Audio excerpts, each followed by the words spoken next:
আরে ভাই, আমরা মুসলমান, আমাদের কোরআনের ভিতরেই সবকিছুই আছে, কেন আমরা বিধর্মীর কাছে যাব? আসসালামু আলাইকুম বন্ধুরা।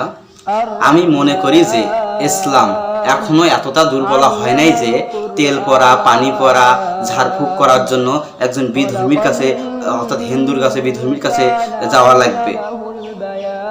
আমি দেখি আমাদের এলাকার মুসলমান, শুধু আমাদের এলাকার না, অনেক জায়গারই মুসলমান, আমাদের এলাকা বিশেষ করে আমি বলি, আমাদের এলাকার মুসলমানেরা দেখি হাত মুচকে গেলে, পা মুচকে গেলে বা বিভিন্ন ধরনের ঝাড়ফুঁক করার জন্য এক হিন্দু মহিলা কাছে যায়। আরে ভাই, এটা খুব লজ্জার ব্যাপার। একজন মুসলমান হয়ে আপনি কেন বিধর্মীর কাছে যাবেন ঝাড়ফুঁক করার জন্য? আমাদের কোরআনের ভিতরেই সবকিছু আছে। আপনি যে বিধর্মীর কাছে গেলেন, এটা আমরা মুসলমানদের জন্য একটা লজ্জার ব্যাপার। তো আপনি বিধর্মীর কাছে গেলেন, ও বিধর্মী কি পরে আপনাকে তেল পরা, পানি পরা, হাত মুচকে দেওয়া ফুক দিবে? ও তো আল্লাহ এবং আল্লাহর কোরআন, আল্লাহর রাসূল কিছুই মানে না।